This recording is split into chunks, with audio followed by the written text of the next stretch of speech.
하나님 말씀 봅니다. 구약 성경 열왕기 하 19장입니다. 596페이지입니다. 20절에서 29절까지 한 절씩 교독합니다. 아모스의 아들 이사야가 히스기야에게 보내 이르되 이스라엘 하나님 여호와의 말씀이 네가 아스루 왕 사네립 때문에 내가 기도하는 것을 내가 들었노라 하셨나이다.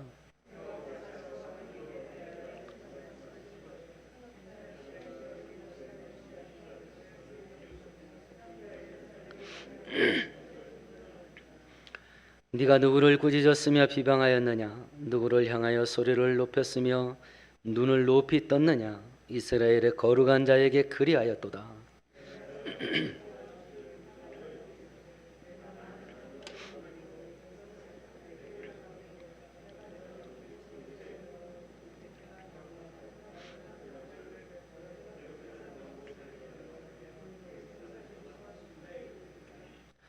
내가 땅을 파서 이방의 물을 마셨고 나의 발바닥으로 애굽의 모든 강들을 말렸노라 하였도다.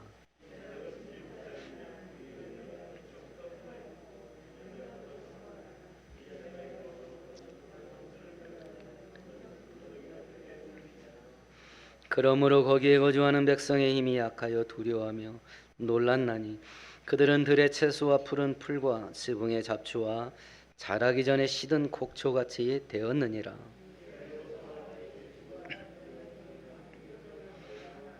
네가 내게 향한 분노와 네 교만한 말이 내 귀에 들렸도다. 그러므로 내가 갈고리를 내 코에 꿰고 새갈을 내 입에 물려 너를 오던 길로 끌어 돌이키리라 하셨나이다.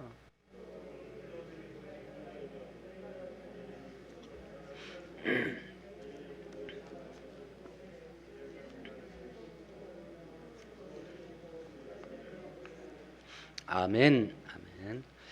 우리는 지금 이스라엘의 히스기야 왕 일대기를 통해서 하나님께서 어떤 신이시고 하나님께서 어떤 일을 행하시고 그 하나님을 믿는 게 뭔지를 교훈받는 그런 시간을 갖고 있는데요. 저번 주에는 히스기야가 아수르에게 대항하기 위해서 애굽의 군사력을 의지하고 많은 돈을 조공으로 바쳐서 위험을 피하고자 했던 여러 가지 인간적인 방법들을 썼다는 것을 배웠습니다. 그럼에도 불구하고 아수르 왕이 다시 히스기야 왕을 공격했고 이제 예루살렘이 다시 포위돼서 나라가 또다시 망할 위기에 빠지게 됩니다. 이런 고난이 연속되는 과정 속에서 히스기야는 하나님 외에 다른 것을 의지하는 것이 헛되다는 것을 알기 시작합니다. 그래서 이번에는 전적으로 하나님만 의지하고 하나님께 구원시켜달라는 기도로 매달리게 되는데 오늘 읽었던 본문은 그 기도를 하나님께서 어떻게 응답하시는가, 그리고 그 기도를 듣고 하나님께서 이스라엘 백성들을 어떻게 구원하시는가 하는 내용을 기록한 본문입니다. 오늘 성경을 살펴볼 때에 우리가 어떤 바닥 없는 구렁텅이에 빠져 들어가도 하나님께서는 우리를 능히 구원할 수 있는 전능하신 하나님이라는 것을 우리가 다시 한번 깨닫고 다른 것 의지하면서 사는 것이 아니라 하나님만 의지하면서 살기로 결심하는 은혜가 있기를 축원드리겠습니다. 히스기야와 이스라엘 백성들이 아수르의 공격을 받아서 멸망할 위기에 빠졌을 때 하나님은 어떤 하나님이신가 보십시다. 20절을 같이 읽습니다. 아모스의 아들 이사야가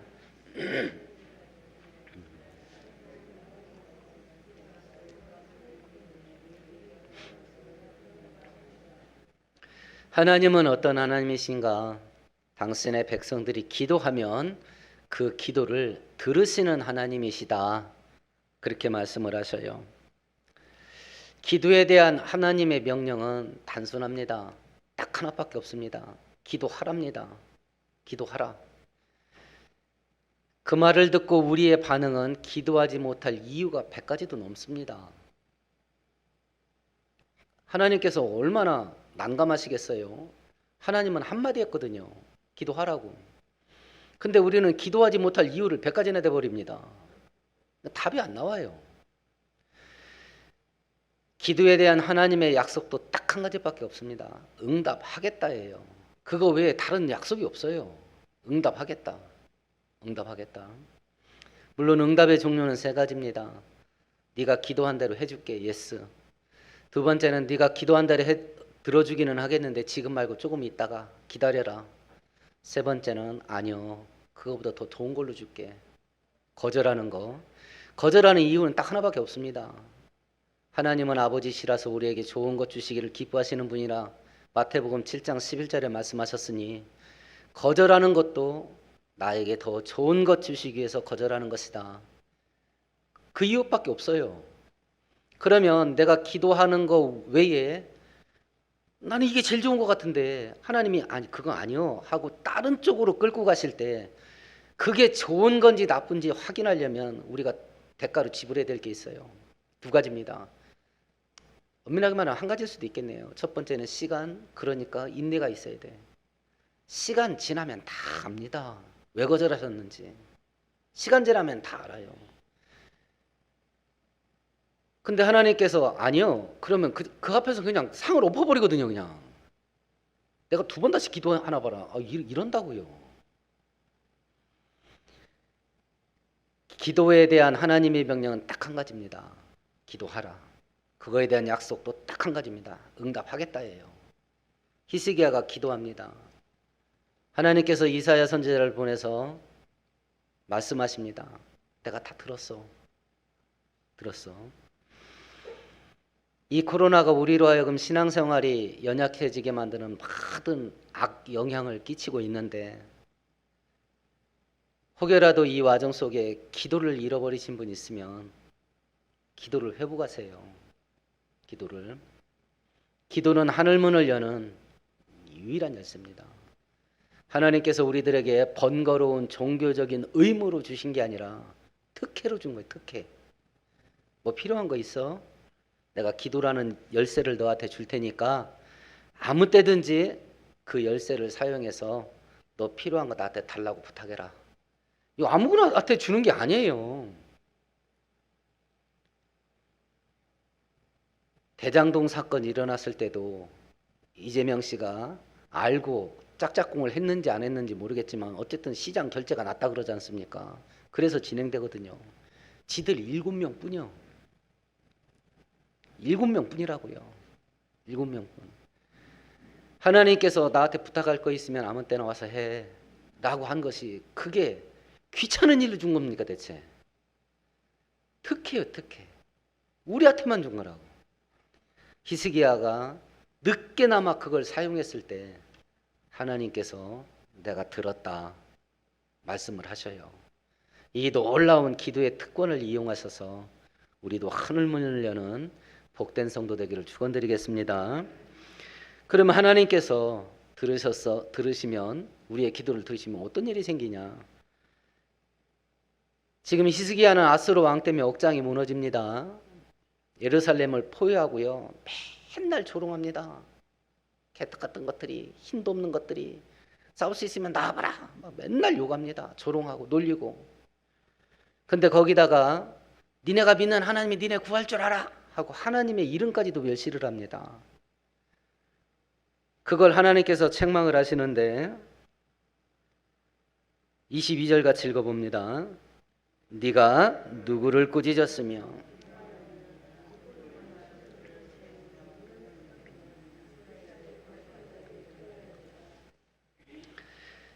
하나님께서 아수르 왕을 꾸짖는 겁니다. 네가 누구한테 대들었는지 알아? 나한테 그랬다. 전능하신 신에게 그렇게 했다. 근데 우리가 앞에서 히스기야 왕이 조롱했던 내용을 쭉 읽어보면 아수르 왕이 하나님을 조롱한 것도 있지만 더 많이 조롱한 게 누구냐면 히스기야거든요. 이스라엘 백성들을 더 많이 조롱했거든요. 근데 여기서 하나님께서 뭐라고 하냐면 그거 다 나한테 한 거야. 이렇게 말을 합니다. 사도 바울이 예수를 믿기 전에 기독교를 유대교, 구약 종교죠. 유대교 이단으로 봤어요. 어떻게 사람을 하나님이라 하냐.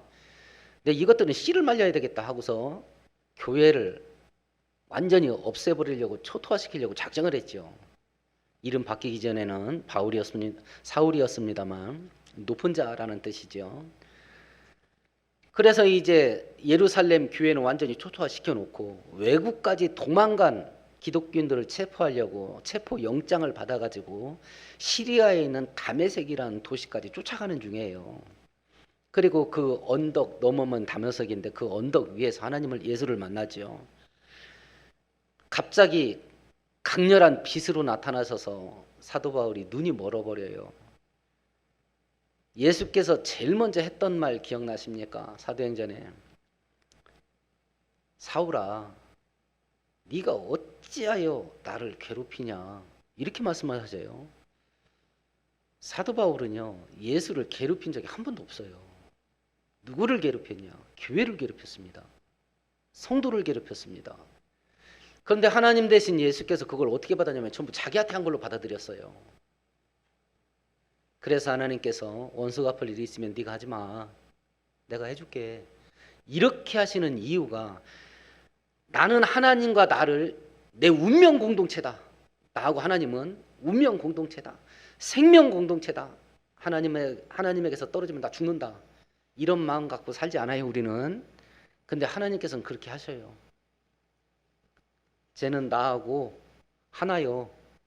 하나님은 그렇게 생각하셔서 교회와 성도에게 한 것을 당신에게 한 것으로 받아들이셔요. 그래서 교회와 성도를 없애려고 기독교 역사 2000년 가운데 수많은 독재자, 수많은 제국들이 교회와 성도들의 씨를 말리려고 달라들었어도 다 죽고 망했습니다. 근데 교회는 살아남았습니다. 교회는. 꼭 이런 얘기 하면 좀 억지 해석이다라고 할 수도 있겠는데 이번 자연재해 속에 저는 하나님의 섭리가 있다고 믿어요. 재작년부터 중국이 하나님의 교회를 불도저로 밀어버리기 시작했어요. 너네 우리의 감시와 지도를 받아라 했을 때 중국은 공산연명 1948년에 공산연명이 일어나면서부터 중공이라는 나라가 세워지면서부터 중국 교회는 한 번도 당국의 지도를 받아본 적이 없어요. 탄압과 핍박을 받으면서도 지하에서 생존한 교회인데 하라고 하니까 거절을 합니다. 그냥 교회 밀어버려 그냥. 전재산 압류해버리고. 지금 이런 재앙들은 하늘의 자연재해거든요. 그게 한국을 피해서 유독 중국으로만 가는 이유가 뭐겠습니까? 저는 하나님의 심판도 있다고 믿어요. 하나님의 심판도. 교회와 성도들에게 한 일을 하나님께서 자기에게 한 것으로 네가 내 백성들 괴롭히고 그렇게 멸시를 했는데 그거 나한테 한 거야. 이렇게 말씀을 하셨어요. 이렇게. 그래서 우리는 이사야 선지자가 그렇게 말합니다. 젖먹이 가진 어미가 그 젖먹이 자식을 잃어버릴 수가 있겠냐. 그런데 인간 어미는 서로 그런 일이 있을 수 있다. 그런데 나는 너희들을 내 손바닥에 새겨놓고 보호하며 너희들을 절대 잊어버리지 않으리라. 이게 우리를 향한 하나님의 마음이거든요. 하나님께서 이 마음으로 우리를 지키시고 있다는 것을 믿고 확신하기를 축원드리겠습니다. 이렇게 이스라엘 백성들을 향한 악한 것들이 하나님께 한 것임을 책망하시고 하나님께서 두 번째 책망을 하셔요. 그것이 뭐냐면 23절, 24절인데 23절만 같이 읽어보십시다. 네가 사자를 통하여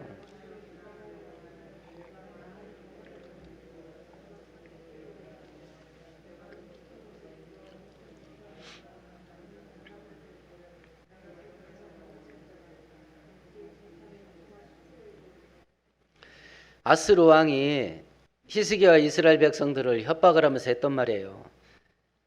내가 나의 강력한 국력과 군사력을 가지고 주변 나라를 싸그리 정복할 때에 내 앞에서 대적한 자가 없었다. 내가 내 능력 가지고 주변 여러 나라를 완전히 초토화시켰다. 내 군사력 앞에서 버틴 나라가 없었다. 지금 그 자랑하는 거예요. 내가 했다, 내가 했다, 내가 했다. 이 나라도 정복했고 저 나라도 정복했고 내 공격 앞에서 버틴 나라가 없었다. 그러니 니네도 망한다. 그러기 전에 빨리 항복해라. 이런 뜻이거든요. 그런데 아수르가 이렇게 강력한 국력과 군사력을 가지고 주변 나라를 정복했던 이유가 뭐냐? 아수르 왕은 그거 나 잘나서 그렇다. 이렇게 말했거든요. 내가 잘나서 그렇다. 내가 능력이 많아서 그렇다. 근데 실상은 25절에 보니까 내가 창조 전서부터 계획했던 일이야. 너가 그렇게 강해지도록 내가 계획했고 네가 주변 나라 정복하도록 내가 계획을 했다. 그럼 그렇게 하신 이유가 뭐냐? 이사야 10장 5절에 이렇게 되어 있습니다. 화 있을 자 아수르 사람이여 그는 나의 진노의 막대기요 그 손의 몽둥이는 나의 분한이라. 하나님께서 아수르를 왜 강하게 하셨냐면 이스라엘 백성들이 자꾸 죄짓고 불순종하거든요. 그래서 이름도 없던 아수르한 나라를 강하게 키우셔가지고 이스라엘을 공격하는 회초리로 쓰기 위해서 아수르를 강하게 했대요. 그리고 이사야 선지자가 계속 말합니다. 아수르는 순식간에 망할 거야. 왜 그랬냐면 내 자식 때렸거든. 그러니까 하나님의 이 마음이요, 이게 묘한 거예요. 내 자식이 말을 안 들어요. 그래서 이웃 나라를 강하게 해가지고 공격을 해서 내 자식을 회초리 매를 두드리게 했어요. 근데 그걸 가만히 있고 보니까 너무 때리는 거야. 너무 잔인하게 하는 거예요. 그래서 하나님께서 이스라엘 백성들을 책망이 끝난 후에 여기를 확 밟아버리시는 거예요. 바벨론도 똑같습니다. 이유가 똑같아요. 중동의 모든 패권국들이 흥망성쇠를 하는 이유는 성경에는 딱 하나로 되어 있어요.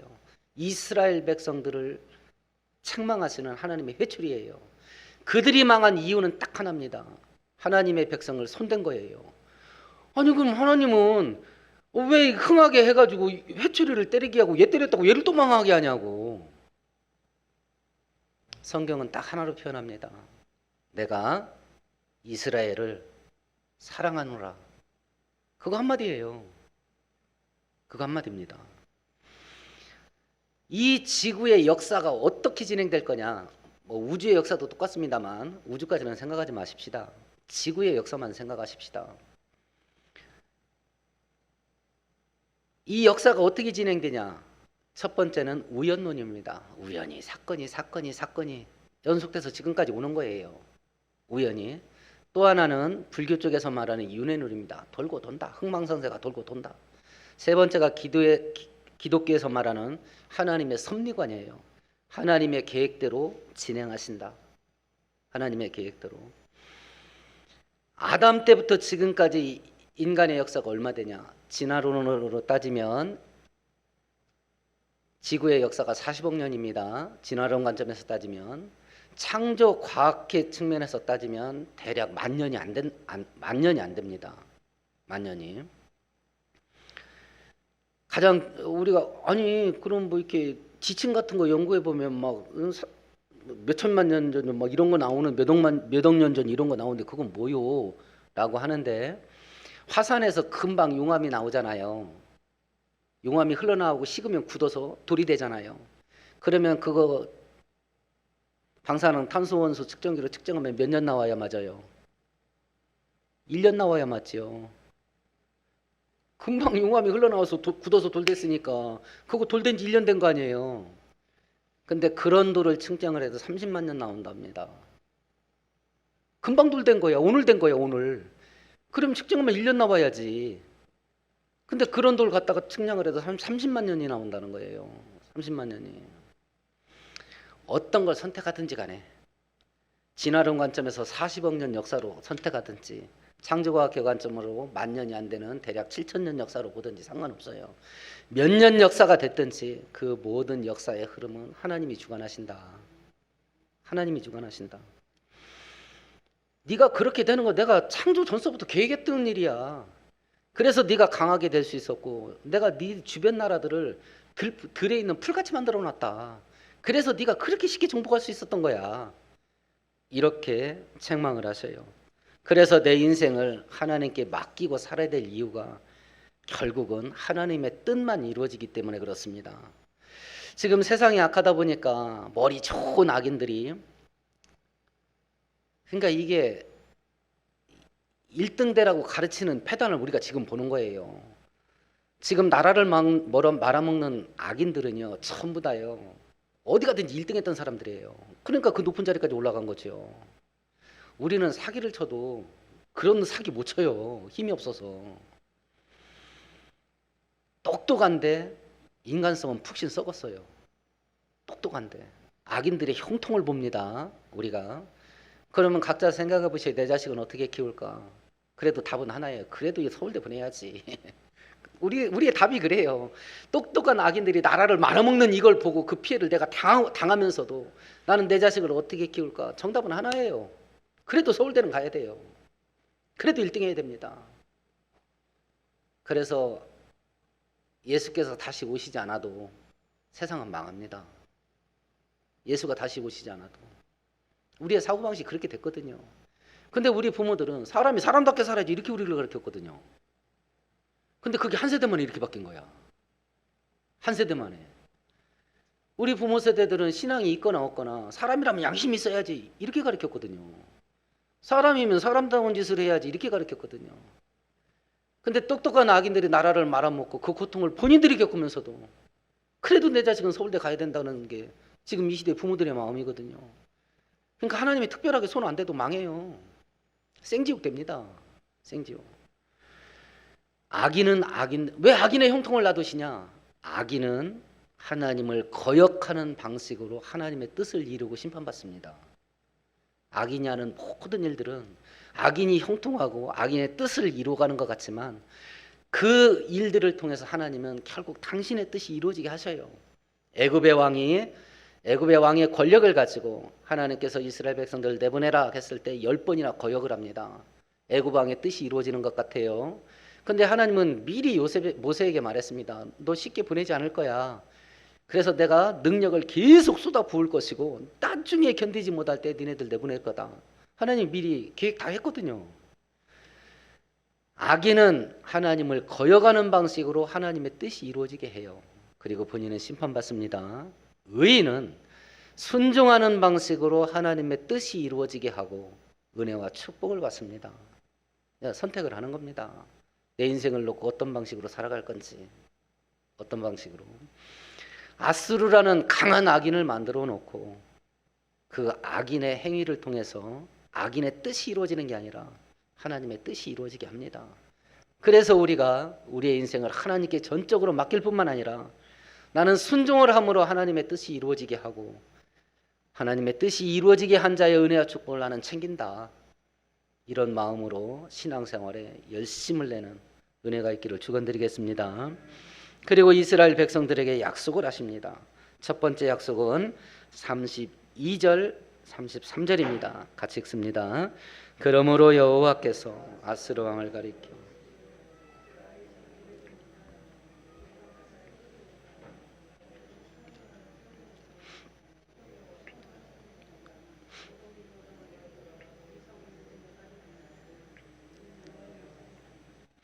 저번 주 사건하고 맞물려서 생각하십시다.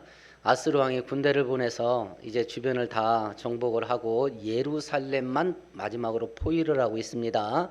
그때 소문이 들립니다. 남쪽에서 구스 왕이 군대를 동원했다라는 소문을 듣고 아스르 왕이 아스르 군대 예루살렘을 포위하는 포위를 풀고 그 군대를 구스 왕이 올라오는 림나라는 지역에 배치를 했습니다.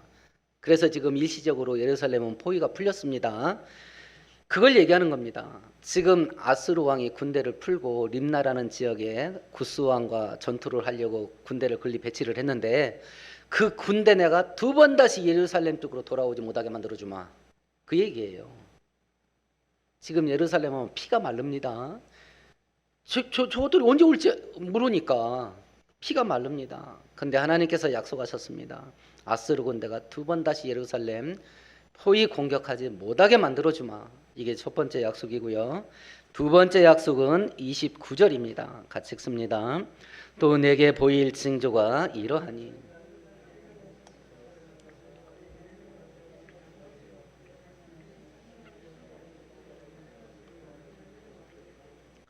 지금 전쟁 중이니까 농사를 못 짓습니다. 하나님께서 약속합니다.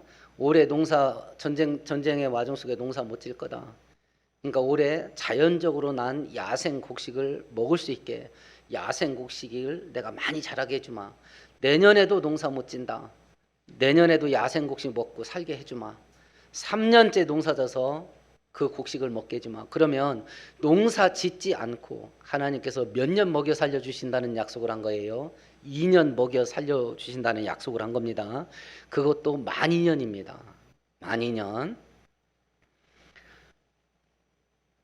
그럼 이런 와중을 보면서 우리가 하나님을 어떤 하나님으로 바라봐야 될 거냐? 지금 이스라엘 백성들의 소원이 뭐예요? 밥 세끼 먹는 게 소원이에요? 아니면 목숨만 살아나는 게 소원이에요? 목숨만 살아나는 게 소원입니다. 이 전쟁이 어떻게든지 해결이 돼야 돼. 근데 하나님께서 그거 해결해 줄게. 뿐만 아니라 지금 히스기야가 기도할 때 우리 좀 먹고 살 수 있게 곡식 좀 주세요. 이 기도 할 새가 없어요. 왜냐하면 아스루 군대 칼날이 코앞에 와 있으니까 이것 좀 지워주세요. 이게 기도 제목이었거든요. 근데 그거 해준다. 그런데 이스라엘 백성들이 기도하지도 않았던 먹고 살 수 있는 생계 문제, 그것도 내가 해결해 줄게. 그래서 바울 사도가 우리 가운데 역사하시는 능력대로 우리가 구하거나 생각하는 모든 것에 더 넘치도록 능히 하실 분이라. 기도하는 것도 넘치게 응답하시지만 미처 기도를 못했어. 그냥 마음에 아유 이랬으면 좋겠다 라고 하는 것까지도 하나님께서 아시고 차고 넘치게 응답하실 분이 하나님이시다. 하나님이시다. 그래서 우리가 하나님을 믿고 의지할 이유가 여기 있는 겁니다. 우리를 지키고 보호하실 뿐만 아니라 우리의 삶 가운데 필요한 것들을 공급하실 분도 하나님이시기 때문에 하나님을 믿고 의지할 수밖에 없는 필연적인 이유가 바로 여기 있는 것이요. 그러면 하나님께서 약속을 하셔요. 제가 가끔 비유를 들어서 얘기합니다. 예배 마치고 저한테 오셔서 1인당 3억씩 드릴 테니까 받아가세요. 그러면 남아 계실 분 계세요? 제가 그 능력이 없다는 걸 아시잖아요.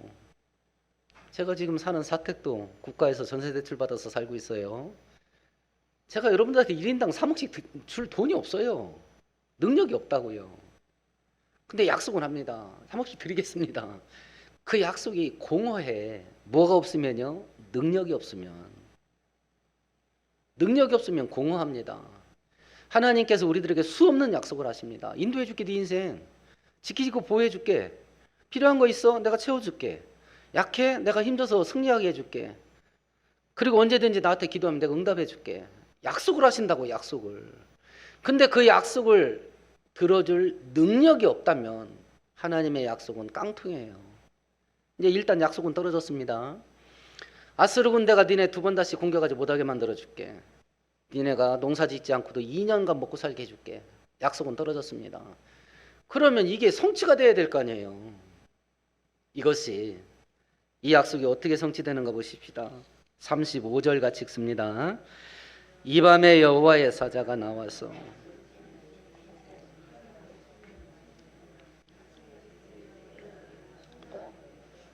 이 아스루 군대 전원이 하룻밤 사이에 죽었습니다. 하나님께서 낮에 이사야 선지자를 통해서 두 가지를 약속했습니다. 아스루 군대가 오지 못하게 해줄게. 농사지지 않고 2년간 먹고 살게 해줄게. 근데 그날 밤에 응답이 떨어진 그날 밤에 여호와의 사자, 천사입니다. 근데 원문 성경에 보면 단수로 되어 있어요. 한 명입니다. 한 명. 천사 한 명이 파견된 거예요. 천사 한 명이. 천사가 떼거지로 덤빈 게 아닙니다. 천사 한 명이 파견돼서 아스루 군대 18만 5천 명을 전부 그날 밤에 죽게 만들었대요. 그리스의 역사학자 헤로도투스라는 역사학자가 있습니다. 역사의 아버지라는 별명을 가지고 있는 사람인데 이 사람이 쓴 역사책에 이 전쟁이 기록되어 있어요. 근데 아스루 군대가 전멸한 이유가 뭐였냐면 흑사병으로 기록되어 있습니다. 흑사병. 패스트라고 알려져 있는 것이요. 지금 우리는 이 듣도 보도 못한 코로나 바이러스로 겪는 일을 보면 이해가 좀 쉽겠네요. 아, 이게 이거보다 센 것이 한번 돌면 그럴 수도 있겠다. 하루 저녁 사이에.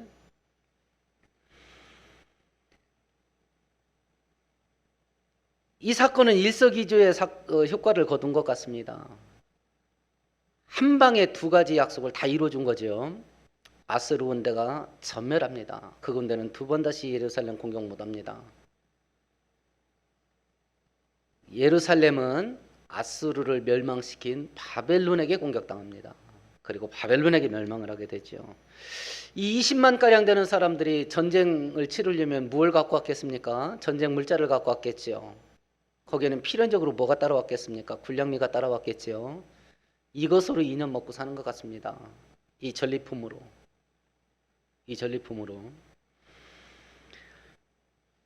그리고 하나님께서 또 한 가지 약속한 게 있습니다. 너를 조롱했던 사내 비름은 고국에 들어가서 내가 칼 맞아 죽게 만들어주마 라고 약속을 하셨는데, 우리 37절을 같이 읽어봅니다.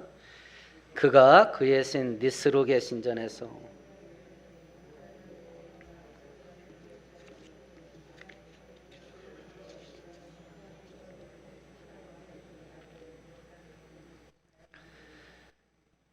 군대가 다 죽었으니 아스루 왕은 이제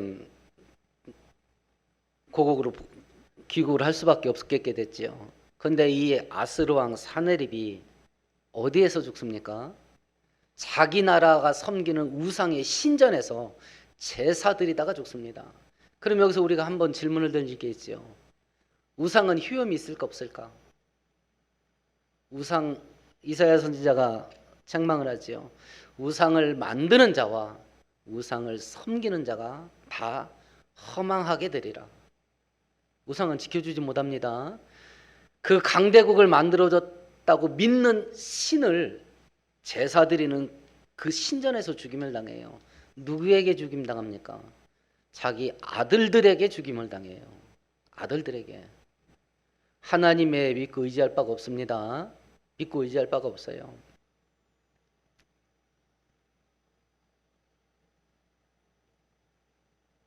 돈이 됐든지 내 직장 혹은 지금 번창하는 사업이 됐든지 심지어는 내 자녀가 됐든지 내 인생을 기대고 의지할 대상이 아닙니다. 그렇게 하는 순간 하나님은 그걸 우상숭배로 판정해버려요. 내 인생을 기대고 내 인생을 의지하고 하나님보다 더 좋아하고 하나님보다 더 사랑하면 바로 그 순간 그건 우상이 돼버려요. 내 인생을 지켜주지를 못해요. 그게 지켜주지를 못합니다.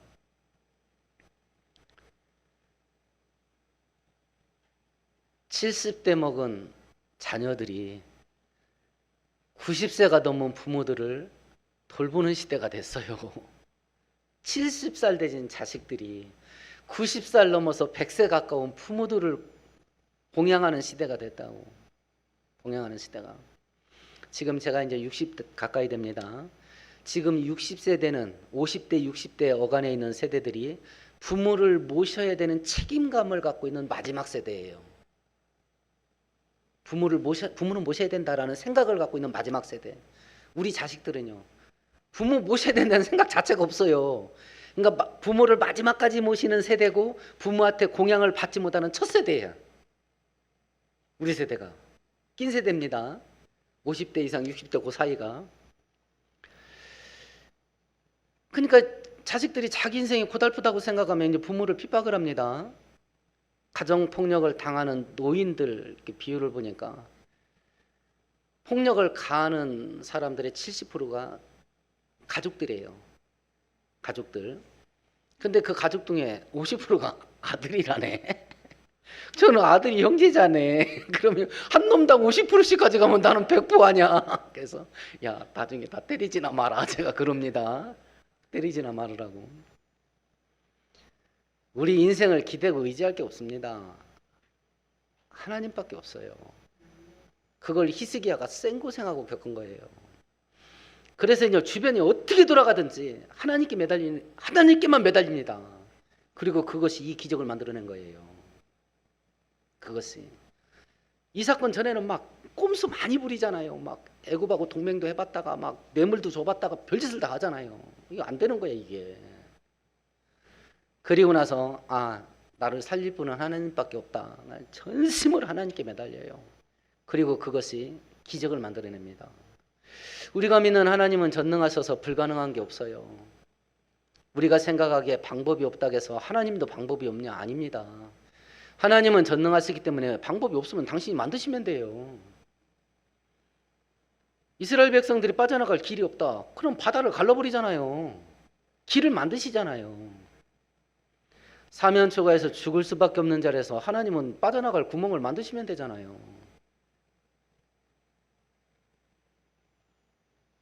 우리가 믿는 하나님 살아계시고 그 하나님은 전능하셔서 불가능한 것이 없고 그 전능하신 하나님은 당신의 택한 백성들을 사랑하셔서 은혜 주시기를 기뻐하시고 이런 일들을 바라보면서 이 코로나 사태 때문에 우리도 어떻게 전염될지도 모르는 그런 위험 속에 있고 기도하시면서 백신 맞으세요. 근데 백신 2번 다 맞은 사람들도 전염되는 거 우리가 소식을 듣잖아요. 그러니까 백신 2방이 우리를 지켜주는 게 아니요. 하나님의 은혜가 있어야지. 그러니까 기도하고 맞으세요. 맞지 말라 소리가 아닙니다. 기도하고 맞으셔. 근데 백신 의지하지 마세요. 백신을 맞았어도 하나님께서 지켜주셔야 돼요. 지켜주셔야 됩니다. 장기간의 불경기 때문에 먹고 살기가 팍팍해집니다. 근데 하나님께서 농사 짓지 않아도 2년간 먹고 살게 해줄게. 하나님께서 나 살 수 있는 길을 열어주시면 사는 겁니다. 이렇게 이 어려운 때 상황과 현실에 핑계대면서 오히려 지금 형편이 어려우니 할 수 없다 이러고 사는 게 아니라 형편이 이러니 전심으로 하나님께 의지해서 은혜 받아야 된다 라는 믿음의 결단으로 하나님을 붙잡고 의지하면서 사는 우리 모두 되기를 축원드리겠습니다. 하나님 아버지, 약한 게 인생입니다. 눈앞에 어려움 조금 생기면 당황하고 우왕장하며 우리의 믿음과 신앙이 무너지면서 사는 것이 한두 번이 아니었을 것인데 우리의 연약함을 불쌍히 여기시고 이제 우리의 믿음이 다시 한번 반석같이 견고해지게 하셔서 하나님은 전능하셔서 불가능한 것이 없고 그 하나님의 능력이 역사하면 하늘문이 열리고 기적의 역사가 일어나는 것을 믿고 의지하면서 전심으로 하나님을 믿고 살아가는 저희들 되게 하시고 죽을 수밖에 없는 자리에서 살 길을 여셔서 히스기야와 이스라엘 백성들을 살리신 것 같이 닫힌 문이 열리는 이 놀라운 은혜의 역사가 우리 성도들의 가정과 직장과 사업장과 자녀들 앞길에 열려지게 하옵소서. 예수님 이름으로 기도합니다. 아멘. 아멘.